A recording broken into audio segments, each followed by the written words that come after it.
ಓಂ ಶಾಂತಿ. ಮಧುರಾತಿ ಮಧುರ ಶಿವ ಪರಮಾತ್ಮ ತಂದೆಯ ಮಧುರ ಮಹಾವಾಕ್ಯವನ್ನು ಕೇಳೋಣ. ಇಂದಿನ ಮುರಳಿಯ ದಿನಾಂಕವಾಗಿದೆ 26/1/2026. ಪ್ರಾತಃ ಮುರಳಿ ಬಾಪ್ತಾದ ಮಧುಬನ್.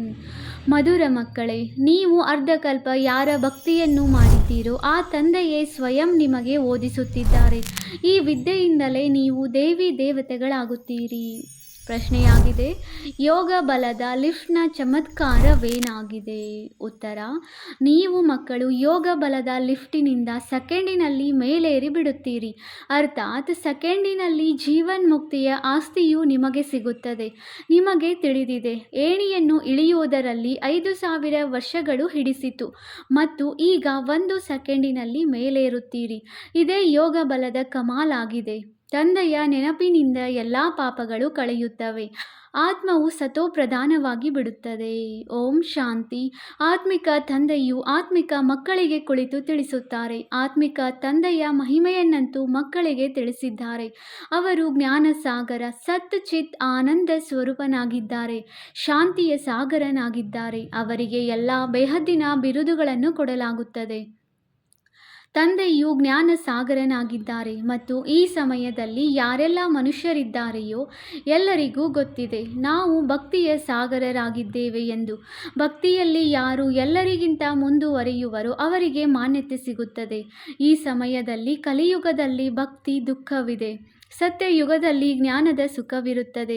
ಅಲ್ಲಿ ಜ್ಞಾನವಿರುತ್ತದೆ ಎಂದಲ್ಲ. ಈ ಮಹಿಮೆಯು ಕೇವಲ ಒಬ್ಬ ತಂದೆಯದೇ ಆಗಿದೆ ಮತ್ತು ಮಕ್ಕಳಿಗೂ ಮಹಿಮೆ ಇದೆ.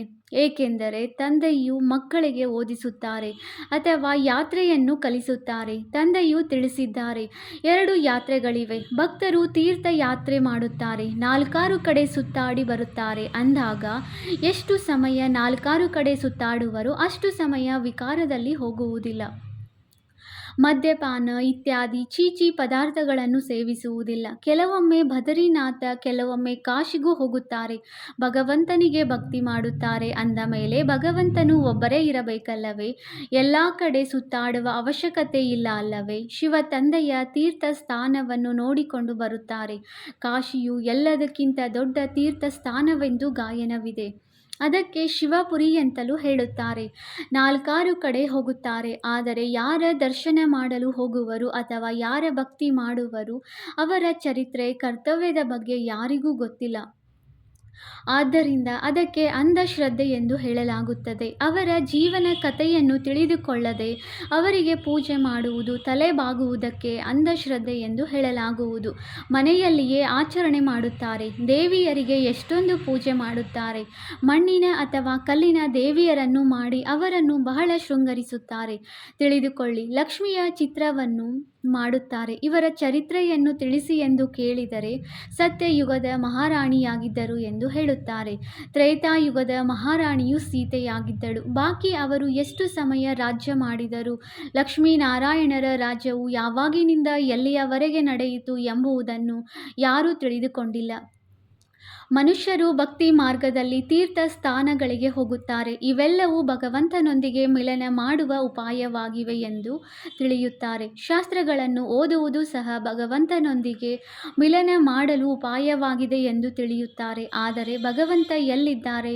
ಅದಕ್ಕೆ ಅವರು ಸರ್ವವ್ಯಾಪಿ ಎಂದು ಹೇಳಿಬಿಡುತ್ತಾರೆ. ವಿದ್ಯೆಯಿಂದ ನಾವು ಈ ದೇವಿ ದೇವತೆಗಳಾಗುತ್ತೇವೆಂದು ಈಗ ನಿಮಗೆ ತಿಳಿದಿದೆ. ಸ್ವಯಂ ತಂದೆಯೇ ಬಂದು ಓದಿಸುತ್ತಾರೆ. ಯಾರ ಮಿಲನಕ್ಕಾಗಿ ಅರ್ಧಕಲ್ಪ ಭಕ್ತಿ ಮಾರ್ಗವು ನಡೆಯುತ್ತದೆ. ಬಾಬಾ ಪಾವನರನ್ನಾಗಿ ಮಾಡಿ ಮತ್ತೆ ತಾವು ಯಾರು ಎಂದು ತಮ್ಮ ಪರಿಚಯವನ್ನು ಕೊಡಿ ಎಂದು ಹೇಳುತ್ತಾರೆ.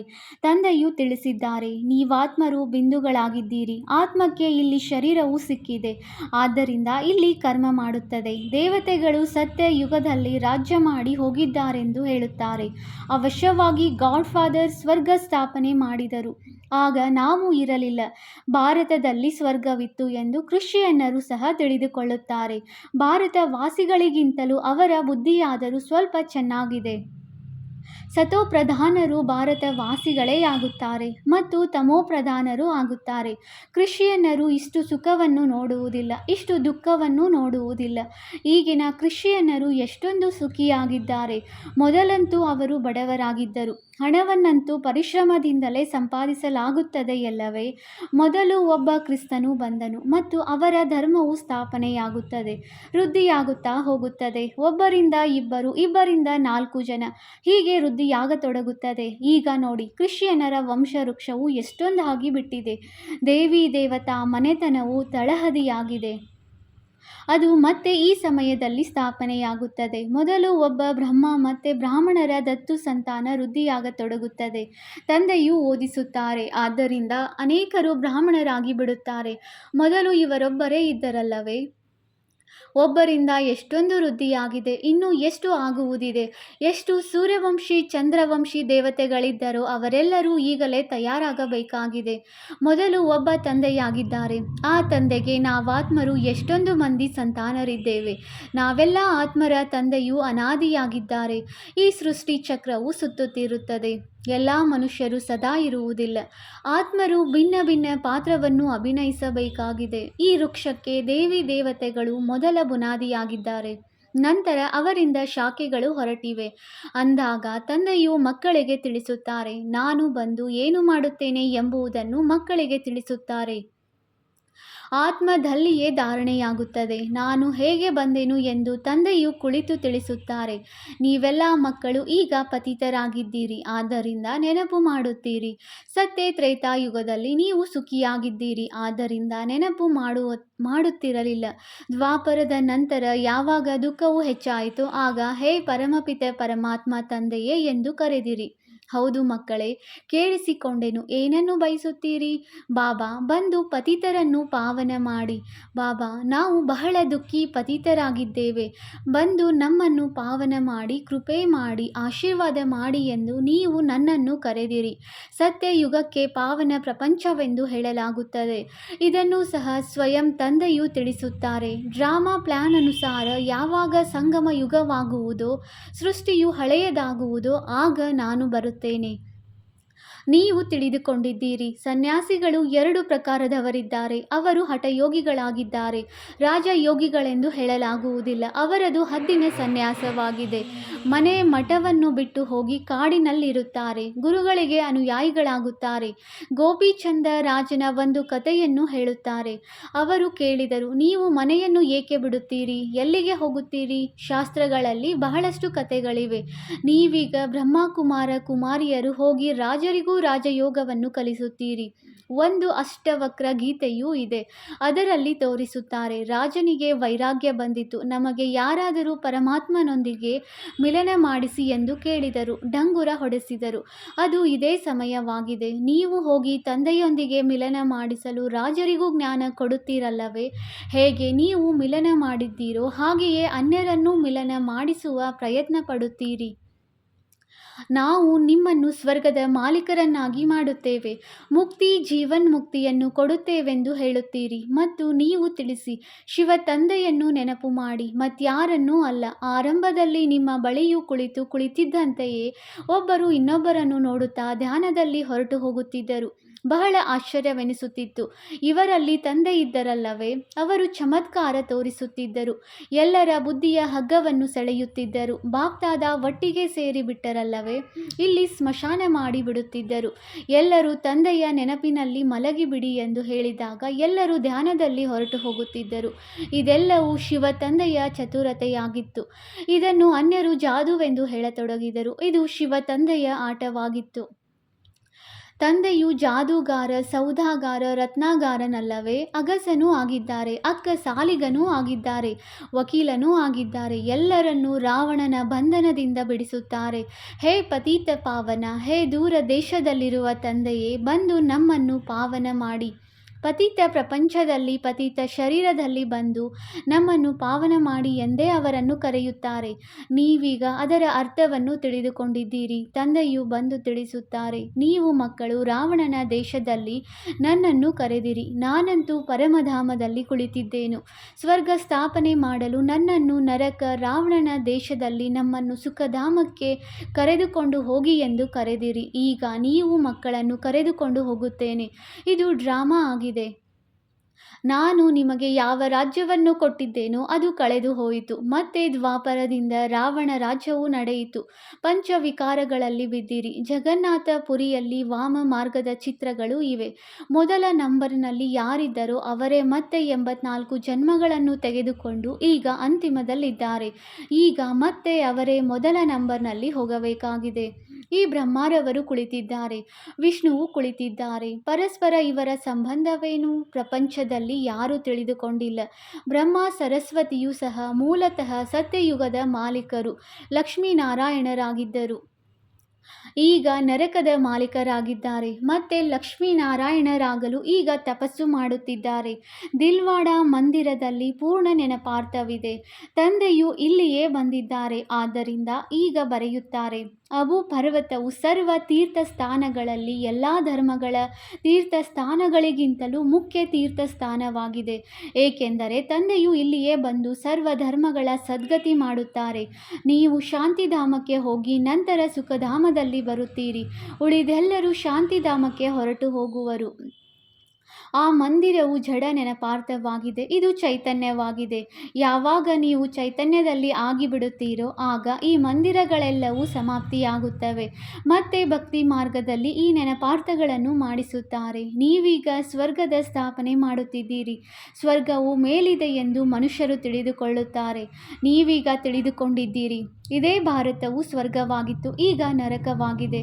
ಈ ಚಕ್ರವನ್ನು ನೋಡುತ್ತಿದ್ದಂತೆಯೇ ಎಲ್ಲ ಜ್ಞಾನವೂ ಬಂದು ಬಿಡುತ್ತದೆ. ದ್ವಾಪರದಿಂದ ಬೇರೆ ಬೇರೆ ಧರ್ಮದವರು ಬರುತ್ತಾರೆ. ಆದ್ದರಿಂದ ನೋಡಿ, ಈಗ ಎಷ್ಟೊಂದು ಧರ್ಮಗಳಿವೆ. ಇದು ಕಲಿಯುಗವಾಗಿದೆ. ನೀವೀಗ ಸಂಗಮದಲ್ಲಿದ್ದೀರಿ.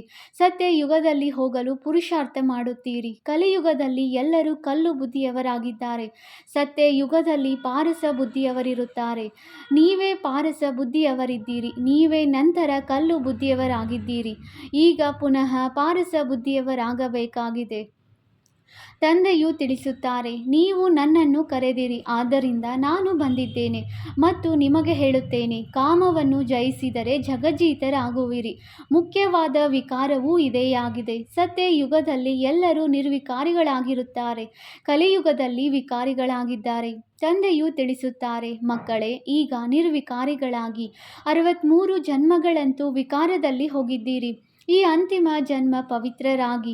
ಈಗ ಎಲ್ಲರೂ ಸಾಯಲೇಬೇಕಾಗಿದೆ. ನಾನು ಸ್ವರ್ಗ ಸ್ಥಾಪನೆ ಮಾಡಲು ಬಂದಿದ್ದೇನೆ ಅಂದ ಮೇಲೆ ಈಗ ನನ್ನ ಶ್ರೀಮತದಂತೆ ನಡೆಯಿರಿ. ನಾನು ಏನು ಹೇಳುವೆನೋ ಅದನ್ನು ಕೇಳಿಸಿಕೊಳ್ಳಿ. ನೀವೀಗ ಕಲ್ಲು ಬುದ್ಧಿಯವರನ್ನು ಪಾರಸ ಬುದ್ಧಿಯವರನ್ನಾಗಿ ಮಾಡುವ ಪುರುಷಾರ್ಥ ಮಾಡುತ್ತಿದ್ದೀರಿ. ನೀವೇ ಪೂರ್ಣ ಏಣಿಯನ್ನು ಏರುತ್ತೀರಿ ಮತ್ತು ಇಳಿಯುತ್ತೀರಿ. ನೀವು ಹೇಗೆ ಜಿನ್ನನಾಗಿದ್ದೀರಿ? ಜಿನ್ನನ ಕಥೆಯಿದೆಯಲ್ಲವೇ? ನನಗೆ ಕೆಲಸ ಕೊಡಿ ಎಂದು ಜಿನ್ನನು ಹೇಳಿದನು. ಆಗ ಒಳ್ಳೆಯದು, ಏಣಿಯನ್ನು ಹತ್ತು ಮತ್ತು ಇಳಿ ಎಂದು ರಾಜನು ಹೇಳಿದನು. ಅನೇಕ ಮನುಷ್ಯರು ಹೇಳುತ್ತಾರೆ, ಭಗವಂತನಿಗೆ ಏನಾಗಿತ್ತು? ಏಣಿಯನ್ನು ಹತ್ತಿಸುತ್ತಾರೆ ಮತ್ತು ಇಳಿಸುತ್ತಾರೆ. ಇಂತಹ ಏಣಿಯನ್ನು ಮಾಡಲು ಭಗವಂತನಿಗೇನಾಗಿತ್ತು ಎಂದು ಹೇಳುತ್ತಾರೆ. ಆದರೆ ತಂದೆಯು ತಿಳಿಸುತ್ತಾರೆ, ಇದು ಅನಾದಿ ಆಟವಾಗಿದೆ. ನೀವು 5000 ವರ್ಷಗಳಲ್ಲಿ 84 ಜನ್ಮಗಳನ್ನು ತೆಗೆದುಕೊಂಡಿದ್ದೀರಿ. ನೀವು ಕೆಳಗಿಳಿಯುವುದರಲ್ಲಿ 5000 ವರ್ಷಗಳು ಹಿಡಿಸಿತು. ಈಗ 1 ಸೆಕೆಂಡಿನಲ್ಲಿ ಮೇಲೇರುತ್ತೀರಿ. ಇದು ನಿಮ್ಮ ಯೋಗ ಬಲದ ಲಿಫ್ಟ್ ಆಗಿದೆ. ತಂದೆಯು ತಿಳಿಸುತ್ತಾರೆ, ನನ್ನನ್ನು ನೆನಪು ಮಾಡಿದರೆ ನಿಮ್ಮ ಪಾಪಗಳು ಕಳೆಯುತ್ತವೆ. ತಂದೆಯು ಬರುತ್ತಾರೆಂದರೆ ಸೆಕೆಂಡಿನಲ್ಲಿ ನೀವು ಮೇಲೇರುತ್ತೀರಿ. ಮತ್ತೆ ಕೆಳಗಿಳಿಯುವುದರಲ್ಲಿ 5000 ವರ್ಷಗಳು ಹಿಡಿಸಿತು. ಕಲೆಗಳು ಕಡಿಮೆಯಾಗುತ್ತಾ ಹೋಗುತ್ತವೆ. ಏರುವುದಕ್ಕಂತೂ ಲಿಫ್ಟ್ ಇದೆ. ಸೆಕೆಂಡಿನಲ್ಲಿ ಜೀವನ್ಮುಕ್ತಿ. ಸತೋಪ್ರಧಾನರಾಗಬೇಕಾಗಿದೆ. ನಂತರ ಕ್ರಮೇಣವಾಗಿ ತಮೋಪ್ರಧಾನರಾಗುತ್ತೀರಿ. 5,000 ವರ್ಷಗಳು ಹಿಡಿಸುತ್ತವೆ. ಒಳ್ಳೆಯದು. ಈಗ ಮತ್ತೆ ತಮೋಪ್ರಧಾನರಿಂದ ಇದೊಂದು ಜನ್ಮದಲ್ಲಿ ಸತೋಪ್ರಧಾನರಾಗಬೇಕಾಗಿದೆ. ನಾನೀಗ ನಿಮಗೆ ಸ್ವರ್ಗದ ರಾಜ್ಯ ಭಾಗ್ಯವನ್ನು ಕೊಡುತ್ತೇನೆ ಅಂದ ಮೇಲೆ ನೀವೇಕೆ ಪವಿತ್ರರಾಗುವುದಿಲ್ಲ? ಆದರೆ ಕಾಮೇಶು ಕ್ರೋಧೇಶುಗಳು ಇದ್ದಾರಲ್ಲವೇ, ವಿಕಾರ ಸಿಗದಿದ್ದರೆ ಮತ್ತೆ ಸ್ತ್ರೀಯನ್ನು ಹೊಡೆಯುತ್ತಾರೆ, ಹೊರಹಾಕುತ್ತಾರೆ, ಬೆಂಕಿಯನ್ನಿಟ್ಟು ಬಿಡುತ್ತಾರೆ. ಅಬಲೆಯರ ಮೇಲೆ ಎಷ್ಟೊಂದು ಅತ್ಯಾಚಾರಗಳು ಆಗುತ್ತವೆ. ಇದು ಸಹ ಡ್ರಾಮಾದಲ್ಲಿ ನಿಗದಿಯಾಗಿದೆ. ಒಳ್ಳೆಯದು. ಮಧುರಾತಿ ಮಧುರ. ಅಗಲಿ ಹೋಗಿ ಮರಳಿ ಸಿಕ್ಕಿರುವ ಮಕ್ಕಳ ಪ್ರತಿ ಮಾತಾಪಿತೆ ಬಾಪ್ದಾದಾರವರ ನೆನಪು, ಪ್ರೀತಿ ಹಾಗೂ ಸುಪ್ರಭಾತ. ಆತ್ಮಿಕ ಮಕ್ಕಳಿಗೆ ಆತ್ಮಿಕ ತಂದೆಯ ನಮಸ್ತೆ. ನಾವು ಆತ್ಮಿಕ ಮಕ್ಕಳಿಂದ ಆತ್ಮಿಕ ತಂದೆಗೆ ನೆನಪು, ಪ್ರೀತಿ ಹಾಗೂ ನಮಸ್ತೆ ನಮಸ್ತೆ ನಮಸ್ತೆ. ಧಾರಣೆಗಾಗಿ ಮುಖ್ಯ ಸಾರ. ಪಾಯಿಂಟ್ ನಂಬರ್ 1, ಜಗತ್ತಿನ ಮಾಲೀಕರಾಗಲು ಅಥವಾ ವಿಶ್ವದ ರಾಜ್ಯ ಭಾಗ್ಯವನ್ನು ಪಡೆಯಲು ಮುಖ್ಯವಾಗಿ ಕಾಮ ವಿಕಾರದ ಮೇಲೆ ಜಯ ಗಳಿಸಬೇಕಾಗಿದೆ. ಸಂಪೂರ್ಣ ನಿರ್ವಿಕಾರಿಗಳು ಅವಶ್ಯವಾಗಿ ಆಗಬೇಕಾಗಿದೆ. ಪಾಯಿಂಟ್ ನಂಬರ್ 2, ಹೇಗೆ ನಮಗೆ ತಂದೆಯು ಸಿಕ್ಕಿದ್ದಾರೆ ಹಾಗೆಯೇ ಎಲ್ಲರನ್ನೂ ತಂದೆಯೊಂದಿಗೆ ಮಿಲನ ಮಾಡಿಸುವ ಪ್ರಯತ್ನ ಪಡಬೇಕಾಗಿದೆ. ತಂದೆಯ ಸತ್ಯ ಪರಿಚಯವನ್ನು ಕೊಡಬೇಕಾಗಿದೆ. ಸತ್ಯವಾದ ಯಾತ್ರೆಯನ್ನು ಕಲಿಸಬೇಕಾಗಿದೆ. ವರದಾನ. ತಮ್ಮ ಮುಂದೆ ದುಃಖದ ಪ್ರಪಂಚವಿದ್ದರೂ ನಿಶ್ಚಿಂತಪುರದ ಚಕ್ರವರ್ತಿಯ ಅನುಭವ ಮಾಡುವಂತಹ ಅಷ್ಟಶಕ್ತಿ ಸ್ವರೂಪ ಭವ. ದುಃಖ ಮತ್ತು ನಿಶ್ಚಿಂತತೆಯ ಜ್ಞಾನವು ಈಗಷ್ಟೇ ಇದೆ. ತಮ್ಮ ಮುಂದೆ ದುಃಖದ ಪ್ರಪಂಚವಿದ್ದರೂ ಸದಾ ನಿಶ್ಚಿಂತಪುರದ ಚಕ್ರವರ್ತಿಯ ಅನುಭವ ಮಾಡುವುದೇ ಅಷ್ಟಶಕ್ತಿ ಸ್ವರೂಪ. ಕರ್ಮೇಂದ್ರಿಯಾಜೀತ್ ಮಕ್ಕಳ ಚಿಹ್ನೆಯಾಗಿದೆ. ಈಗಷ್ಟೇ ತಂದೆಯ ಮೂಲಕ ಸರ್ವ ಶಕ್ತಿಗಳ ಪ್ರಾಪ್ತಿಯಾಗುವುದು. ಆದರೆ ಯಾವುದೇ ಒಂದು ಸಂಘದೋಷ ಅಥವಾ ಯಾವುದೇ ಕರ್ಮೇಂದ್ರಿಯಗಳ ವಶರಾಗುತ್ತೀರೆಂದರೆ ತಮ್ಮ ಶಕ್ತಿಯನ್ನು ಕಳೆದುಕೊಳ್ಳುವಿರಿ. ಅದರಿಂದ ನಿಶ್ಚಿಂತಪುರದ ನಶೆ ಅಥವಾ ಖುಷಿಯ ಪ್ರಾಪ್ತಿ ಏನಾಗಿದೆಯೋ ಅದು ಸ್ವತಃವಾಗಿಯೇ ಕಳೆದುಕೊಳ್ಳುತ್ತೀರಿ. ನಿಶ್ಚಿಂತಪುರದ ಚಕ್ರವರ್ತಿಯೂ ಸಹ ಬಡವನಾಗುತ್ತಾನೆ. ಸ್ಲೋಗನ್. ಸದಾ ದೃಢತೆಯ ಶಕ್ತಿಯು ಜೊತೆಯಿದ್ದರೆ ಸಫಲತೆಯು ಕೊರಳಿನ ಹಾರವಾಗುವುದು. ಅವ್ಯಕ್ತ ಸೂಚನೆ. ಈ ಅವ್ಯಕ್ತ ಮಾಸದಲ್ಲಿ ಬಂಧನ ಮುಕ್ತರಾಗಿ ಜೀವನ್ಮುಕ್ತ ಸ್ಥಿತಿಯ ಅನುಭವ ಮಾಡಿರಿ. ಸಂಕಲ್ಪಗಳ ಬಿರುಗಾಳಿ, ಸಂಬಂಧಗಳಿಂದ ಉಂಟಾಗುವ ತುಫಾನ್, ಪ್ರಕೃತಿ ಅಥವಾ ಸಮಸ್ಯೆಗಳ ಬಿರುಗಾಳಿ ಬಂದಾಗ ಅವುಗಳಿಂದ ಮುಕ್ತರಾಗಲು ಯೋಗಯುಕ್ತ ಮತ್ತು ಯುಕ್ತಿಯುಕ್ತರಾಗಿರಿ. ಯೋಗಯುಕ್ತರಾಗುವ ತನಕ ವಿಘ್ನಗಳಿಂದ ಮುಕ್ತರಾಗಲು ಸಾಧ್ಯವಿಲ್ಲ. ಓಂ ಶಾಂತಿ.